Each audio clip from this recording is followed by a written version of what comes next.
panelists answer your questions. I encourage you all to ask any questions, whether they are general questions for everyone, or you could also direct it to a specific panelist, either is fine, and I'm sure that they'll be more than willing to help you get the right answer. So today we have four amazing panelists, and we'll hear from them about their experiences. So, as an introduction, could each of our panelists please tell us your name, the university you attended with the major you studied, the city you are currently in and are from, and then one fun fact about yourself. Like we can start with Robin. Hi, I'm Robin, and I studied at the University of Europe for Applied Sciences. I studied sport and event management. I'm currently in Berlin, and a fun fact about me is that I collect football jerseys.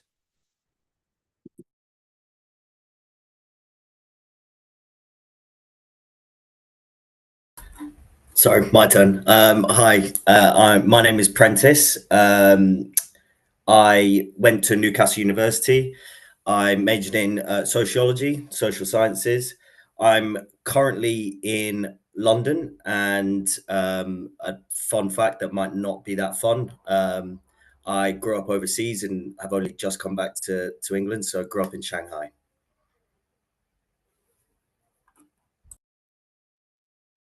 Um, I'm Emma. I went to Loughborough University and studied sports marketing.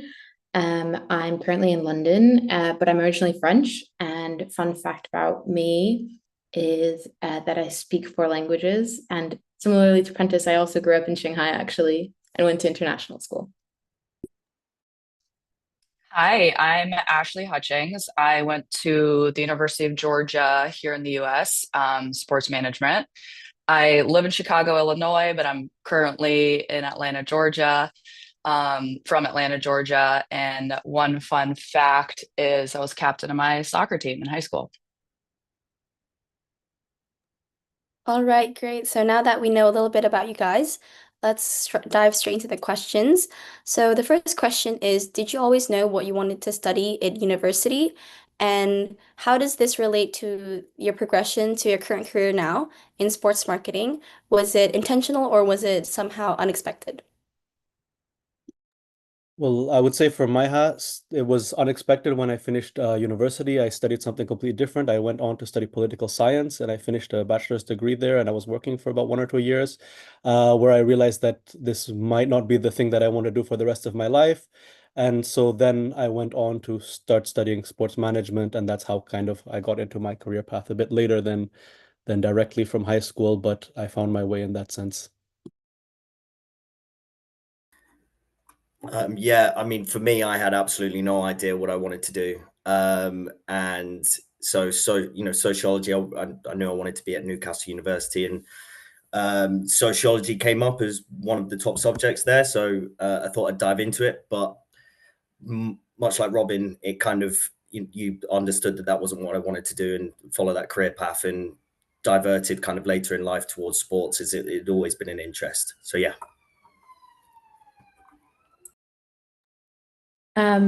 Similarly to both Robin and Prentice, I actually went to do my bachelor's in Brighton and studied education. And when I left and I joined the working life, really didn't like my job, and it was COVID, so I ended up losing my job and doing lots of online courses to figure out what I wanted to do. And I've always been very active, very sporty, played loads of team sports growing up. So somehow I found my way back to sports, and when I started my master's, it kind of clicked finally, that that is where I was meant to be and what I was meant to be doing. And ever since, it's been a very clear path in sports for me. I would say I was lucky in that I knew even in high school I wanted to be in sports business. I graduated high school in 2008, where I feel it wasn't uh, I wasn't hearing as much about women in sports. And my dad shared an article with me about a woman who was the chief marketing officer at the Atlanta Hawks, and I said, okay, I want to work in sports. So I knew I wanted my major to be in sports marketing, sports management. I just didn't know where in sports I would fit in and where would make sense for me. Um, where I'm sure we'll dive into this later, into where I figured out where I wanted to be in sports business. But I did know, which I know it's tough to figure out what you want to do, and that's okay to take time to figure it out. Okay, great. So the next question is for your degrees that are specifically related to like sports management or sports marketing. Why did you attend that university in those chosen locations? So was it a better program compared to other universities? Were there scholarships? Could you talk a little bit more about that? Yeah, so for me, it was really two factors. Obviously, I had studied something before, so I had a bit of an idea what university life was going to be like. But the most important thing for me was that it was part-time because I wanted to work full-time in football and sports while I was studying. So that was a very important one. And then the second part was the professors and speaking to the staff was very important to me of the university, as I understood a lot of people were adjunct professors, so they had a normal working life and they would just come in for the course. So a lot of the courses and the classes we were taking, they would do it from the perspective of their club or their company, and they would take us and invite us to the club and show us how things are done there. So I'm in Berlin, and that's where I studied. So there's a lot of different sports clubs and opportunities for them to take us around and show us, and that was extremely valuable, I found. For me, it wasn't kind of anything to do with academics. It's a university and place, Newcastle, that's very close to home for me. Massive Newcastle United fan. So missing the game right now actually for this. So you're welcome. But it's yeah, it was where I felt comfortable. My family were from there. It was where I traveled up to a lot. And I knew it was a great university and I'd have a great experience. And that's what mattered to me most at that point, was just enjoying myself. One, obviously the academics were great, but two, I knew my social life would also come through in Newcastle. I knew I felt comfortable. So I think that's important when choosing that, which path you do take for university.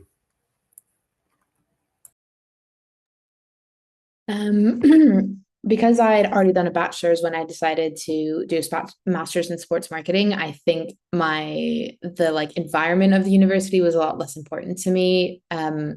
I chose Loughborough because they're the number one university in the world for sports related subjects. So it was like a really easy choice to make. And I was also offered a bursary. So it also helped financially it made sense.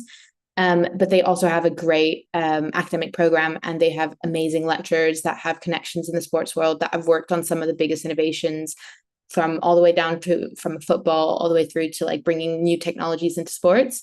And that was something that I was really looking forward to hearing from speakers in the actual world that are working, much like Robin, like being able to hear from people that have real experience and aren't just purely academic, because sports marketing is something that isn't that academic. It's very creative, but there's also a lot of involvement with like getting people who know the industry and getting your foot through the door with them.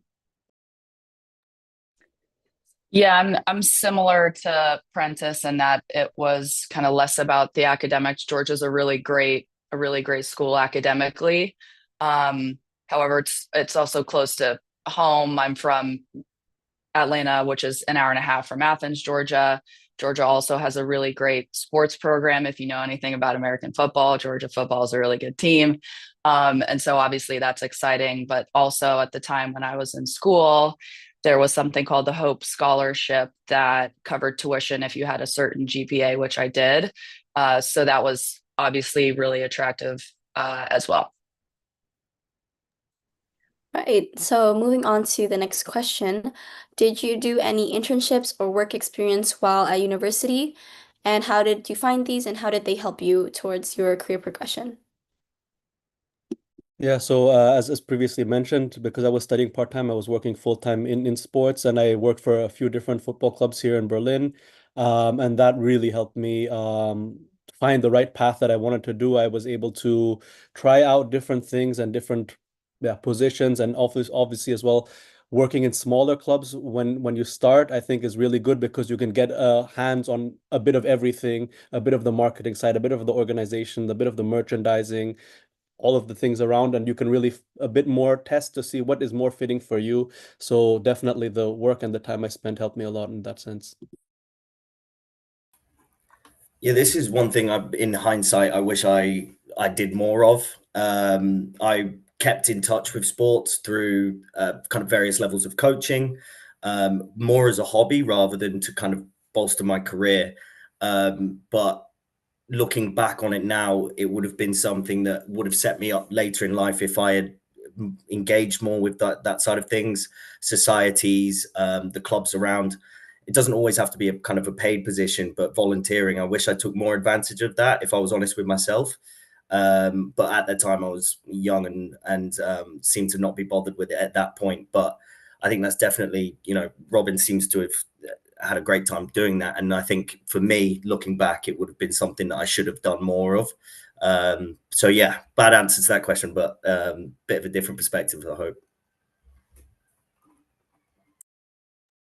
I definitely didn't do any internships or work experience because I was working part-time during my degree. I was working in retail to make a bit of money because living in London is very expensive. But I, similarly to Prentice, I also wish that I had maybe been more involved in the kind of work experience programs that were on offer. We did do a lot of collaborative program courses. So we would have an industry partner come in and we would write our assignment for them and pitch it to them. So we did build some relationships that way.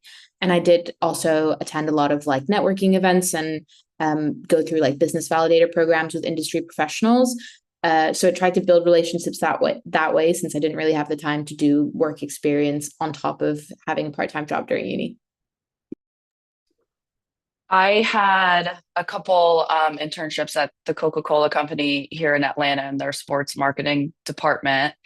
And I would say that it made me feel more confident interviewing for full-time jobs, having that little bit of experience and being able to speak to, what I saw in my internships. And then also being able to work with, let me rephrase, being able to leverage the relationships that I had at the Coca-Cola company and ask simple questions like, hey, is this how I'm supposed to write my resume as an entry-level person? Should it be 2 pages? Should it be 1 page?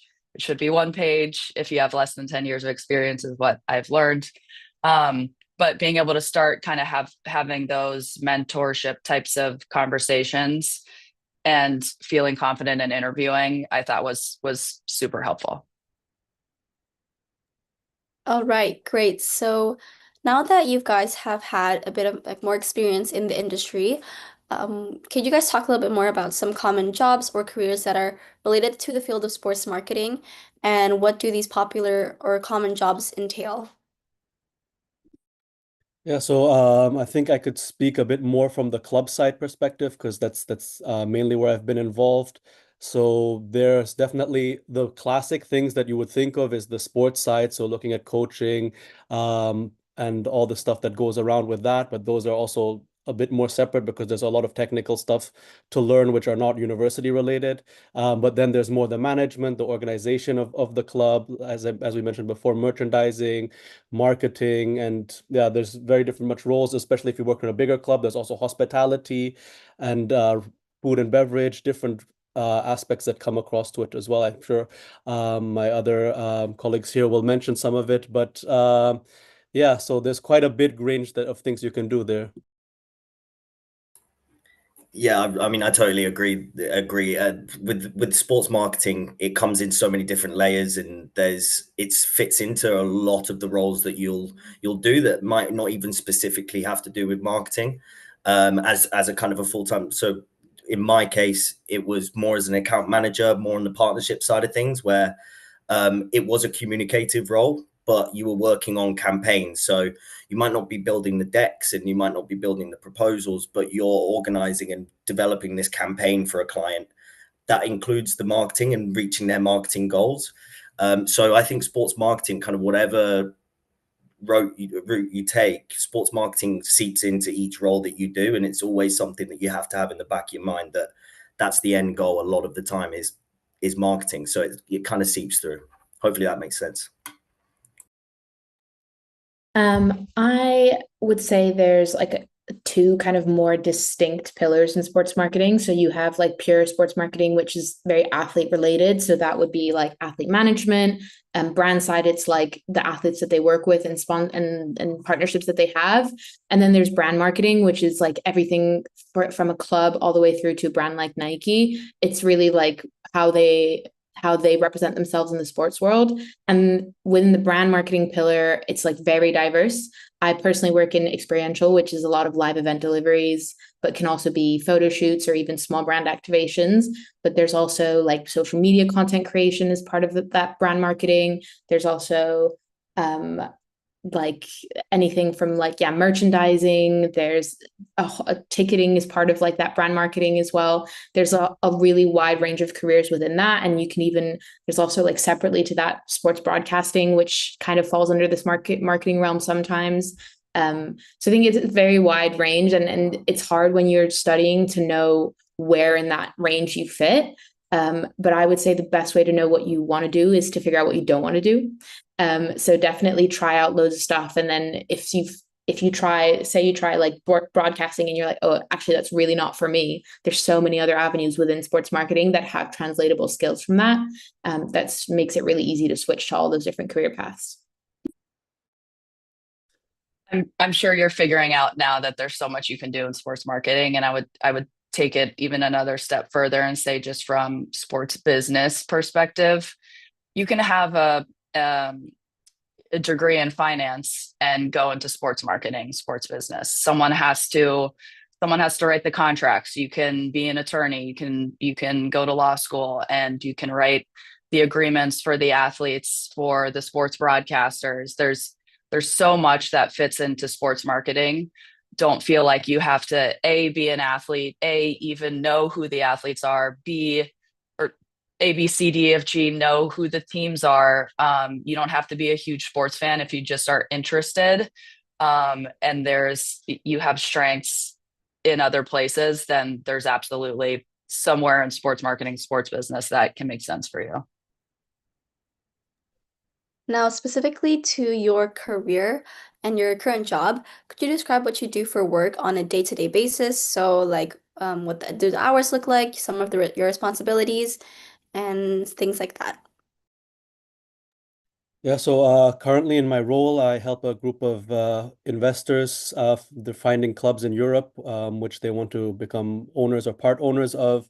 And we assess whether they're valuable or not for them. And they also are owners of football clubs in South America. So we're looking for places where we can position players in Europe. Obviously, in football, there's the transfer market, which is quite lucrative. So that's kind of a thing that they're trying to get after and make some money in that sense. So for my day-to-day job, is a lot of it is from the club side, is researching clubs, trying to figure out how things are going. I also spend a few months in different places. Most recently, I was about 3 months in Slovenia, where we were really assessing a club quite closely.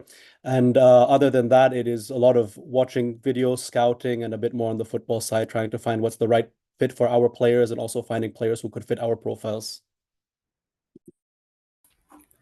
I'll talk about my time at Sports Pros. That's kind of on the heading, but I was part of the kind of partnerships team and helped build that up, where we would talk to major tech companies, for example, but all sorts of companies. But it's easier in this case for the technology companies, and they would be looking to find rights holders, teams mostly, but also leagues across the world, organizations, federations, to use their technology, for example.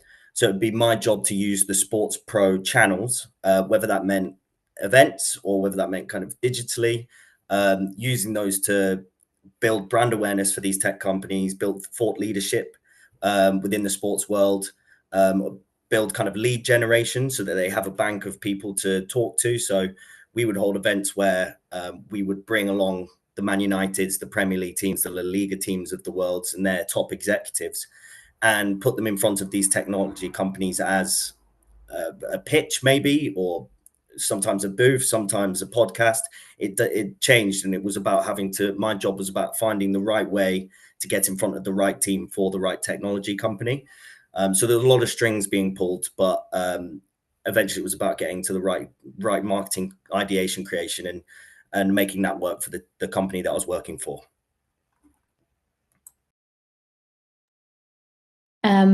My day-to-day is pretty varied. So I work as an account manager, but I also produce on the side. Like that's part of the role description for what I do. And I work exclusively with Nike as my client, but within our agency, we have the NFL, NFL Flag, we have NFL teams, we've got Arsenal as a client, we've got OpenAI as a client. So we're not exclusively in sports. But I basically, most of the time it's 9 to 5 or 9 to 5:30, but events are never during working hours. They're always weekends or evenings. So I also work weekends or evenings. And production just basically means like Nike will come to me or come to our agency with an idea and say, hey, we are launching a new collection that's all about football, and we want to do like a community-led tournament to make it come to life. And we'll go back to them and pitch back with ideas about how we make it look, how it's going to come to life, where it's going to be, what we bring in on site. And even it could come down to like what athletes need to be there to make it look good. And we will basically be responsible once we get a brief from a client to make that come to life. So it's a lot of like working with a lot of different suppliers, a lot of different Nike partners, a lot of different clients within Nike because they have a lot of divisions. And it is just really exciting because we get to be consumer facing. So we get to kind of see the real life delivery of our work and how it affects the day-to-day people that interact with the brand. But it's definitely a lot of work because it's just very time consuming to get every single detail of an event produced. Yeah, so similarly to Emma, I think Emma, our answers are going to sound very similar. So my experience is in partnership activation, which means I manage the relationship between a property. So a property is, let's call it a team or a league. I recently worked with the Detroit Pistons, the US Soccer Federation, and X Games. So I would manage the relationship between those teams and brands or companies. So I'll use Coca-Cola as an example. And then at each property, I'd have anywhere from 10 to 20 brand partnerships that I would manage. And so every day was very different. And every day I was communicating with multiple different departments within the property. So I would make sure that the social media team knew the correct hashtag and the correct handle to use when referencing Coca-Cola or another brand. I'd work with our PR teams to make sure they have everything they need from me for the next press release. So that's just a small bit of what partnerships looks like. And yes, while it's 9 to 5, but nothing about sports is 9 to 5, because when are you watching sports? Prentice is missing a game right now for us, a match for us. So I would say that that's what I like about it. It's you're communicating with so many different people every day and it's never the same. You do have to be sure that you are, I'm going to use this word, passionate about something within the sports industry or sports business to make those weekends and early mornings and late nights worth it, because we work a lot. Okay, so a little bit about linking back to what Ashley just said about liking like some aspects of your job. What do you think is your favorite thing and least favorite thing about working in this industry?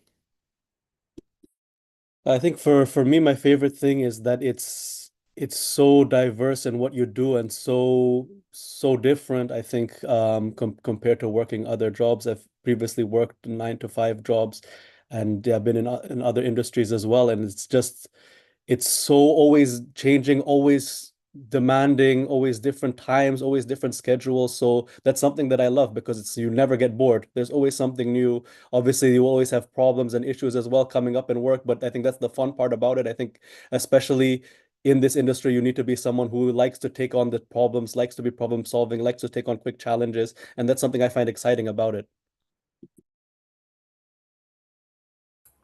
Yeah, I mean, for me and the career path I went down, the best thing is kind of seeing your ideas come to life, and having those work as well is obviously a bonus, but just seeing it play out, and talking to the people that you end up talking to within the sports industry. It's a really it's a small industry where everyone starts to know one another.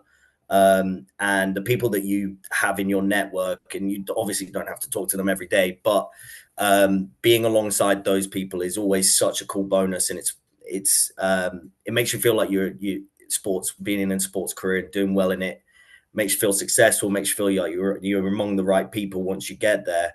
And I think, kind of touching on Robin, the worst part is, and this might sound a little bit cheesy, but you kind of always want more out of it.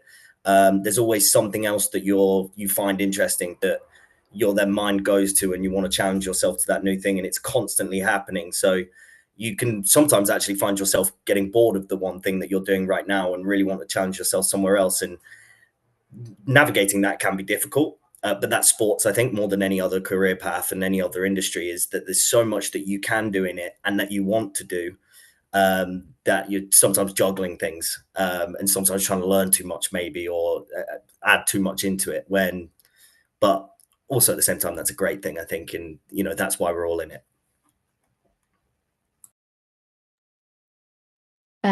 My favorite thing about my job and about the industry we're in is that I get to do the things that I dreamed of doing, like, ever since, like, I was a kid. I didn't know that I was going to work in sports, but I've always idolized a lot of sports players, a lot of professional athletes.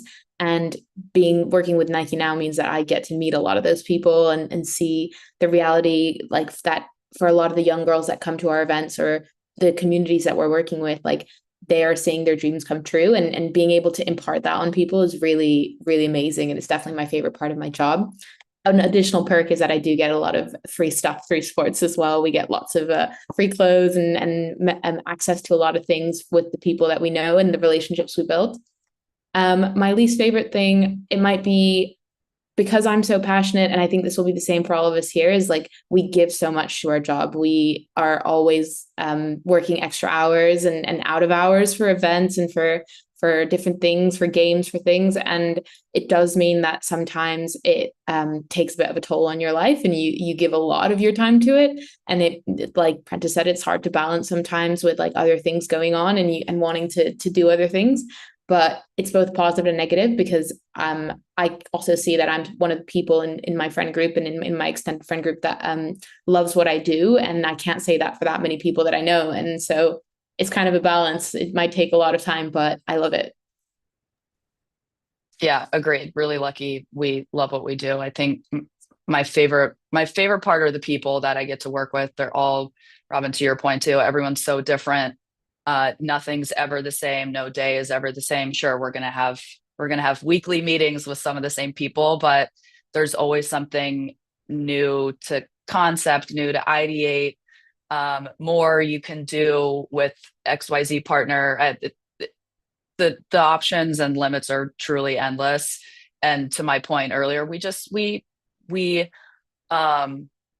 work a lot, and that's okay. But it's because we're doing something really exciting and something that we like to do. So I wouldn't change it. Right. So, with the knowledge that you have now, what are some key skills do you think are required to succeed in this industry? Oh, well, yeah, definitely. I think the great thing is it's an industry where there's so many different positions for different personality types and skills, and so you will find something that fits for you. But I do think a lot of communication skills, so having different languages, for example, or being able to talk to different people, and just yeah, that's probably one of the key things, because you're always, whether within a team circumstance or working with companies or different things like that, you're always in a position where you need to communicate a lot. And the other thing I would say is, yeah, organization, but also problem solving. So a lot of it is, at least in I don't know for the other people, but I would say a lot of it comes down to problem solving. There's always different things happening, especially if you're working very close to the sports side of things. There's always different things happening, a lot of major situations and major problems happening. I mean, injuries and different things happening to players and to clubs, where you need to be ready to think on the spot and try to figure out different things to work with that. Yeah, kind of echoing Robin there. There's so many different roles that you can take up. So all personality types and skill types fit into various different roles in sport. I think one thing that I learned very quickly on is sport rewards the bold. You have to be kind of brazen when you go into it, and not arrogant, but confident. You've got an idea, and you should share it. And if it doesn't work, it doesn't work. If they don't take it, they don't take it. But sports really does help bring that out in a person, because it is an idea world, and it's about putting those in. And if you don't say it, you'll never get to where you want to be. And I think that's so important. Something that I learned kind of in the first 2-3 years is, if I don't like what I'm doing, or I don't like something that we're working on, I don't think it's working, it's not wrong to say your opinion on it, whether it is taken or not. And I think more than most industries in the world, sports really does reward that. So I'd say go into it with confidence, and go into it thinking that you know. And then at the end of the day, it could just be a learning curve, or your idea could come to life. So yeah, I would say confidence going in on whatever kind of role you fit into, and whatever skills you take, whether that's in the finance side, legal side, athlete side. Be confident in what you're doing, and share your ideas. Yeah, I mean, similarly, I would say don't be afraid to take the leap. Like, I think especially as a woman going into the sports industry, it's a very male dominated industry, and it can be really scary because you can feel out of place, and like it's not, you don't belong there. But take the leap, like Prentice said, you have an idea, run with it. And if you fall, get back up. Like, it's never the end of the world. If something doesn't work out, I've had loads of projects that didn't go exactly how I wish they would have gone. And it doesn't matter, like, because I built that relationship with those clients, they still trusted me with my next idea or with the next thing that we presented to them. So if I didn't take those leaps, I wouldn't have gotten to where I was today. And if I didn't come in with saying like, hey, I challenging some ideas, and like, you know, don't go in thinking you know everything, but definitely you are coming into the workforce with new ideas. You're a new generation. So don't be scared to say, hey, what about this? We've not done this before. Or like challenge, some of the ideas that people work with, and some of the ways that people work, because I think people do sometimes get into a habit of doing things one way, but there's always a better way, or always something different you can do. So yeah, take that leap, put yourself out there, and build relationships. Like, the relationship building is the best skill that you can have in the sports industry. Like Prentice said, it's not a huge industry. There's not like a lot of people know each other. The more relationships you build, the more your name will be known, and the more you have the flexibility to jump between different paths and different jobs, and kind of grow yourself in a way that's like going to be really positive. There's so many skills that I agree with everything everyone has already mentioned. I would say, for me, don't be afraid to ask questions. Don't be afraid to ask for help, especially when you're early on in your career. I can think of multiple meetings in my first 3 years at my first role at a sports marketing agency in Atlanta, CSE. I can think of meetings where I wish I had asked more questions. And then the question was asked by someone in senior leadership 3 minutes later. And I could have asked that question, and it benefits everyone else in the room. So don't feel like because you think you're inexperienced, you have more experience than you think. Even if you haven't had a role, you have experience because you have no knowledge. You're in the room for a reason. So ask the question, and then ask for help later. If you don't want to ask help in the room, ask someone you're comfortable with asking for help. And then this next skill comes with more experience, but I would say be comfortable living in ambiguity, because sports are unpredictable. We just mentioned injuries, right?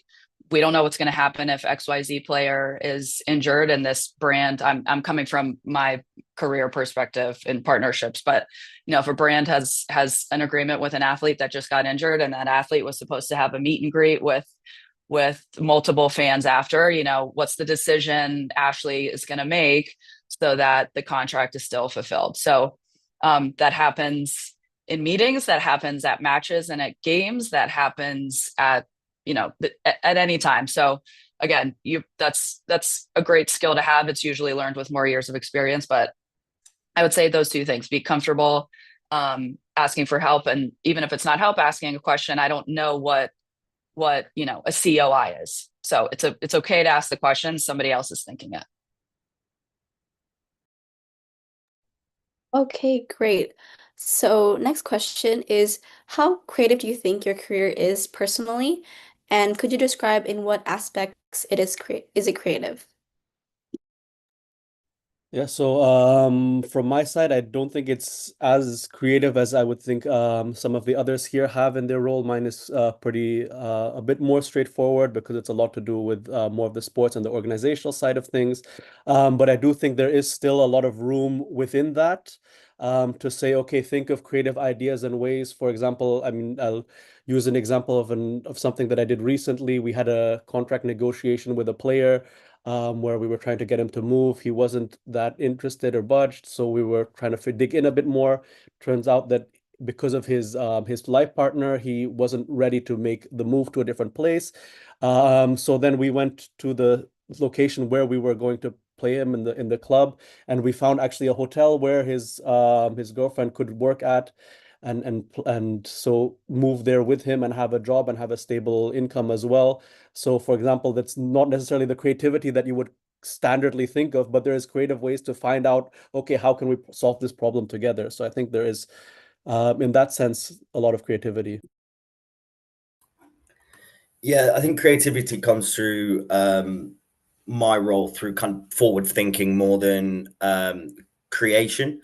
And creativity has actually become something that I hold quite valuable later in my career, and something I'm really striving to get more involved in.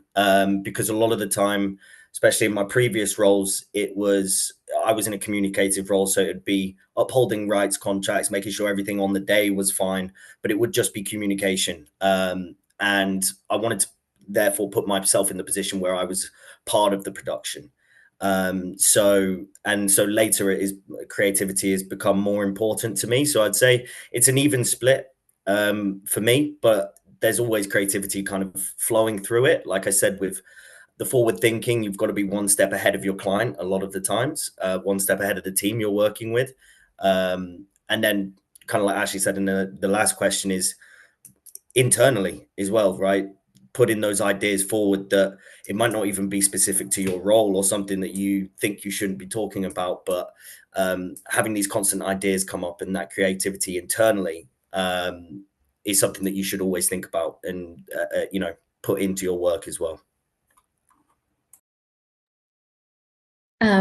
I would say my career is very creative. It's creative in that I have to pitch to clients and come up with new ideas and on how to do things, how to represent them, what we're going to do in an event. I mean, we're currently working on a huge pitch, and I'm having to come up with like, how do we activate football in a really small space? Like, do we build dugouts in this underground like house? Like, it's very creative. We come up with a lot of creative ideas, but it's not only creative in the traditional sense of creating new content and new ideas. It's also creative in that we have to think on our feet. Like Ashley said, sports is unpredictable. You never know what's going to happen. We on site always have issues that come up. Someone needs something that we didn't think an athlete actually is like needs this and whatever. So we think creatively on our feet as well when we are delivering. And that is something that I think is something you learn over time, how to be creative in that sense. It's not that easy when you go into it. You kind of panic and then are like, oh my God, what do I do? And then you see that the older people, the people that have been there a bit longer, that have been in the industry longer, they kind of know the options and can think creatively in what works best in the situation. So yeah, it's very creative, but it's also not always traditionally what you would think is creative. Yeah, it's creative in your solutions and creative in your decision making for sure. That applies to all of our roles. In partnerships, we are able to be creative, and if we are ideating new assets for a new partnership, it could be anything from a cool social campaign to a cool experiential activation at a match, at a game, a cool sweepstakes where we're rewarding fans for huge fandom, whatever it is. I'm not creative, as you can probably tell right now, but I have people that are super creative that work with me, and we put those solutions together and make decisions together based on those really cool activations. So Yeah, so I think Robin mentioned this a while ago, and I think a lot of you have echoed it already, that the field of sports marketing is really diverse and it's always like evolving. So, linking back to that, what emerging trends like NFTs, esports, AI, or even VR, AR, do you think how do you think those trends will shape the future of sports marketing? Yeah, so I can speak a lot from the sporting side, and it's taking a huge change in it. So there's a lot of AI investment in coaching, planning, and obviously in video as well. There's so much different things that are coming in. So I do think there's a lot of changes there. But yeah, okay, from that side of things as well, it's still that it's not something that you need to be afraid of. It's just something that you need to probably embrace, and that will give you the edge as well, compared to people who have been in the space longer and who are perhaps a bit more but older and a bit more foreign with these technologies. That's something you can definitely leverage for your strength in this case. Yeah, I mean, I think the ones that you mentioned there, it's you can't really just specify them to sports marketing. I mean, they're going to change the entire sports industry. I was fortunate enough at Sports Pro, we ran an event specific to AI, which was the first of its kind, or to my knowledge. I might be wrong there, but I was lucky enough to work with clients such as Hawkeye Innovations, who obviously do the basketball for the NBA.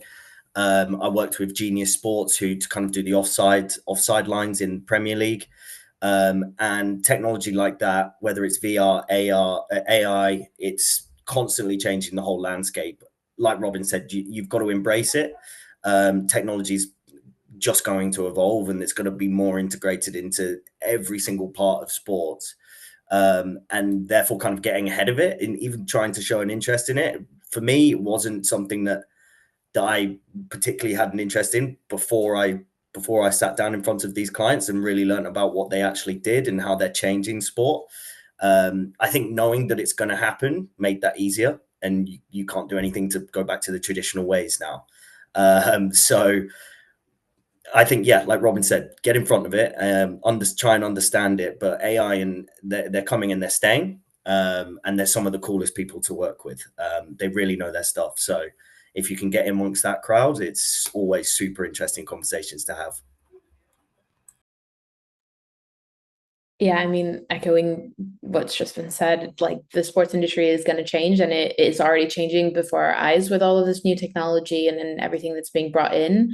And we're seeing it as well with the different new sports that are coming in, like esports is it's the biggest growing sector of the sports industry at the moment. Um, I think it should be embraced 100%. But I would also say that it's not necessarily changing the way that we do things in sports marketing because it's really affecting the game and the way that like people play or like how we're scouting and all of this. But actually in marketing, it's becoming an additional tool to what we do. So we're putting a lot of like digital activations or pieces that use AI within experiential or live delivery or marketing campaigns, but it's not necessarily changing completely the industry. It's just adding an extra element onto it, which if the brand or the club embraces it, can really bring their visibility a lot further. And we're seeing this a lot with like social media trends, like brands that are embracing a lot of content across socials that are really pushing the edge. They tend to perform really well, and it performs for their campaign strategies a lot better. AI is moving so fast. It could look different 3 months from now, it could look different tomorrow. So, of course, it's going to have an impact on what we do and every industry, right? I used ChatGPT this morning. X Games recently just launched an AI judge. So I would say pay attention to it for sure. Sign up for TechCrunch and read TechCrunch, every week and just know enough to be dangerous, but know that yeah, it's gonna have an impact on sports, but also know it's gonna change. And if you just know enough to be able to speak to it, that's super super helpful because, like I said, it's gonna be different 3 months from now. All right. So next question is, what are some misconceptions about sports marketing careers and how would you debunk them? Yeah, well, I personally come from a bit more of a traditional background in terms of my family and I would say my social group as well. So it's definitely something where I would say the misconception is that there's not enough information about it. I think a lot of people think that, oh yeah, they don't really know what to expect when they hear it. So I do think that it's not just, oh yeah, you're coaching or you're playing or you're doing something in that realm. It's such a huge business and such a huge industry, and there's so many different roles and components that go together with it. And I think, again, saying from a traditional background, it's not something that people really comprehend. That it's not just, oh yeah, just playing the sport, or it's not just selling sportswear. There's so much that goes to it, and it's such a vast thing. Yeah, you start to learn the amount of stuff that goes on within the sports industry, because we obviously see the breaking news, the transfers, the draft, whatever it may be, or whatever your favorite sport does. And that's kind of what you focus on when you're going into sport, is, you want to be part of that flashy side of things. But as you get into your career, you will diversify massively. And I think that could have probably happened to all of us here. It's, you learn the different sides to the business side of sports, the legal side of sports, the finance side of sports, and those niches really do attract you eventually. So yes, it's cool to work for a club and work with athletes, but it's equally as cool as being among the technology directors, the finance directors that are among there, the marketing directors, because these are some impressive people. So yeah, I think it's not always about the top line, and it rarely ever does. Once you step into a career like this, it starts to funnel down, and you start to find your niche, and you start to really enjoy that. So yeah, I would say just be prepared for that and kind of be excited by it. Yeah, I would say as well, like it's not what you expect it to be. I think a lot of people coming to sports marketing careers thinking they're going to work with athletes, they're going to be like on the field, sidelines. And to be honest, like that's really going to be a very small percentage of what you do. Um, but also, like Prentice said, like there's so many people that make what we do happen. And no job is less than another. We need those people in legal to tell us what we can and can't do so that we can deliver without any repercussions. We need the people that are like doing all the tech behind the scenes to, be building the data analytics for like making sure that consumer insights are coming in. So I think it's a really varied area, and there's no right path or wrong path, and there's no like good or bad job in sports marketing. It's really dependent on what you enjoy doing, and what your niche is within it. But maybe a misconception is that it's all like guts and glory and that it's just like shining lights and you get to do all this really cool stuff all the time. There's a lot of hard work that goes into it, and a lot of it you're going to be behind a laptop taking calls, getting calls at like 10 p.m. from a client saying we need something tomorrow at 9 a.m.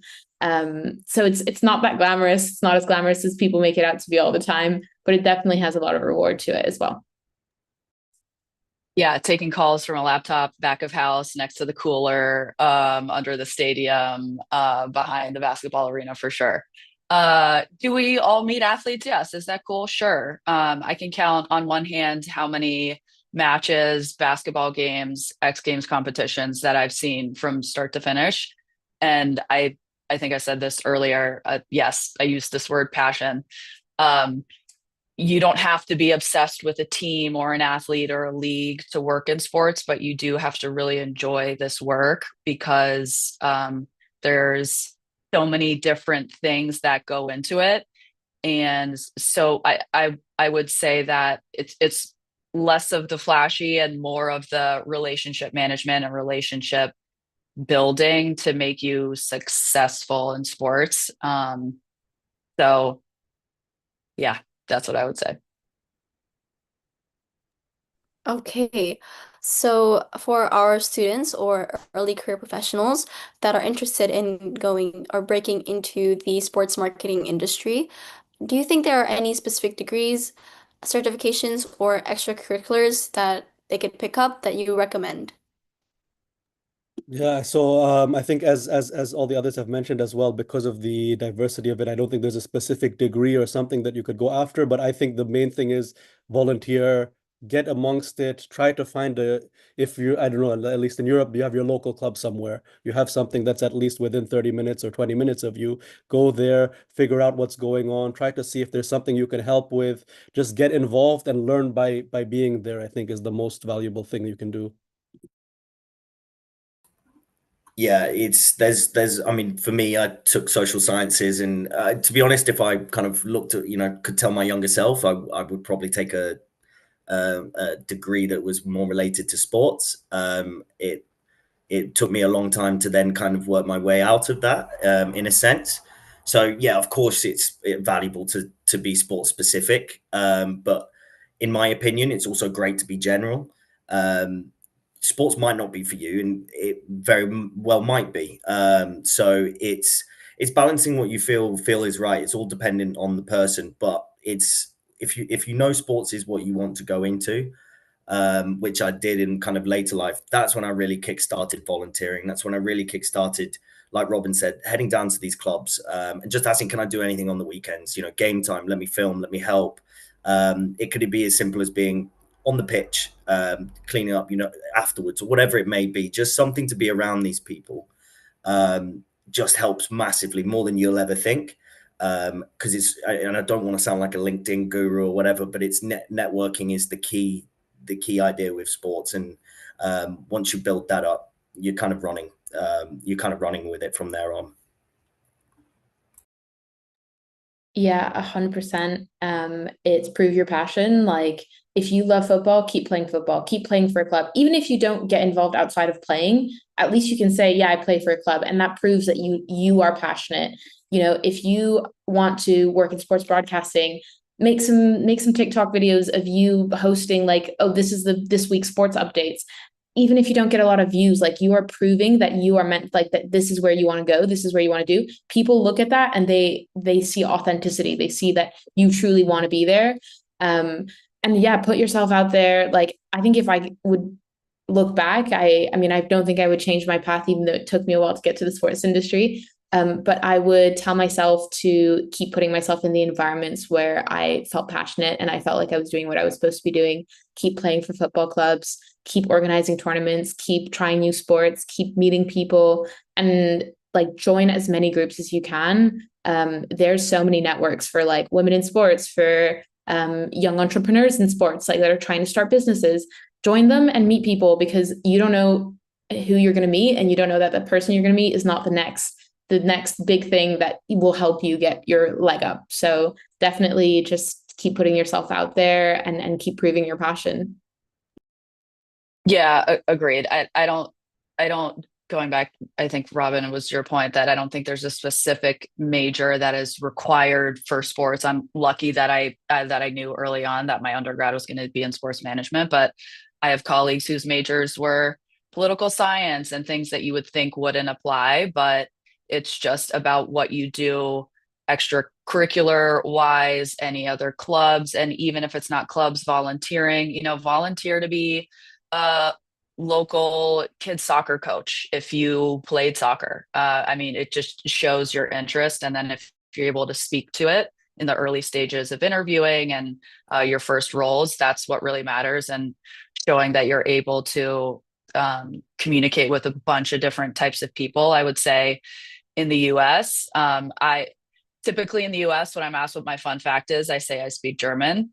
Um, if you're considering living in the US, I would leverage that. I think from an international perspective, maybe that seems not as unique. Just to speak one language, multiple obviously is amazing. But I would say just like leverage those things that maybe you think aren't as valuable, because they are certainly in sports. And I'm going back to the US just because that's my example. But I'd say don't worry about what your major is. If you can speak to your passion, then that's the winner.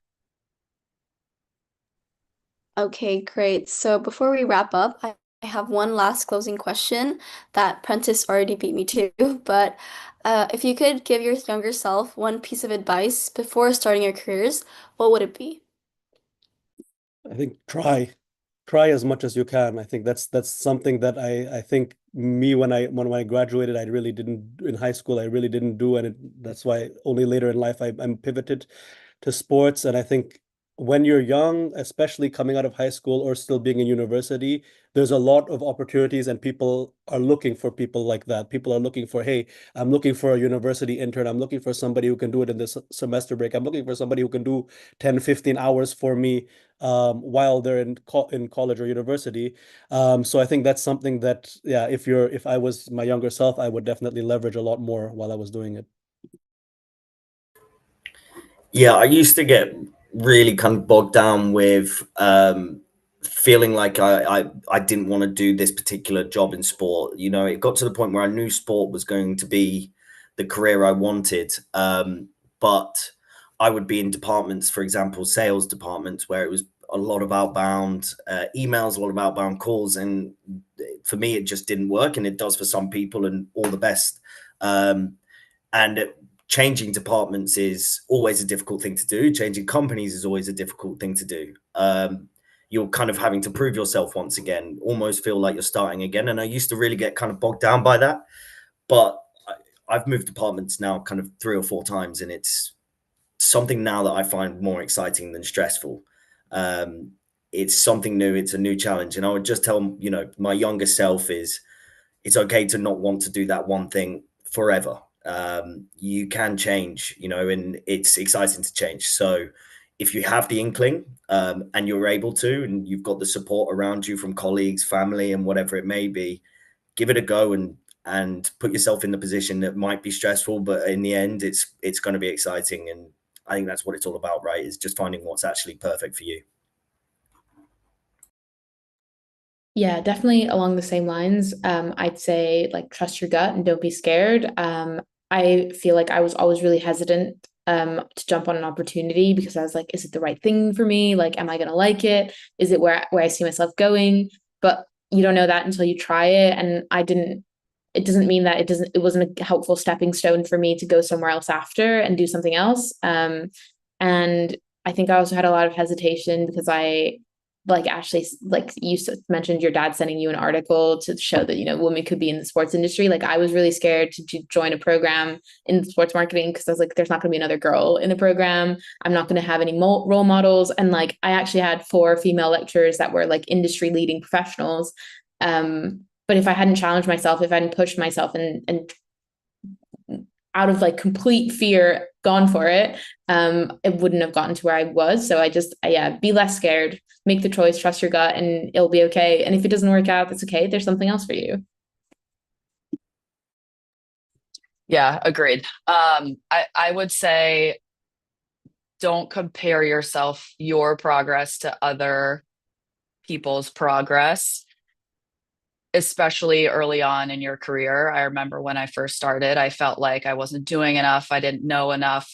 My colleagues were using all of these words that meant things that I knew what they meant, but I didn't know the word leverage. I have always, now I use the word leverage all the time, but I remember in my first year, my colleagues were using this word and they were using it so well. And I remember saying to my mentor, Dave, I feel like I'm not communicating clearly enough. I feel like I'm not doing enough. Well, Ashley, you've been working for a year, like it's okay. You're going to learn all of these things in time. So I would say, and, even when you're in decade 2, don't compare yourself to other progress. You're going to just continue to learn and ask questions and do your absolute best and you'll be okay. Okay, so we are at the end of our time today, but thank you so much to our panelists for spending the time with us. It was a wonderful insight into sports marketing careers and some of the key highlights. So thank you so much, everyone, for being so open and honest. Thank you also to the viewers. I'm sure you can all agree that the panelists have done a fantastic job and provided some crucial information to guide decision making around your next steps. Once again, if you need any help with university and career guidance, do check out our website and Instagram, and you can contact all of our panelists via LinkedIn to get help with any questions that you may have. So thank you so much once again, and have a great rest of your day. Thank you. Thank you. Thank you very much. Thank you, guys. Bye-bye.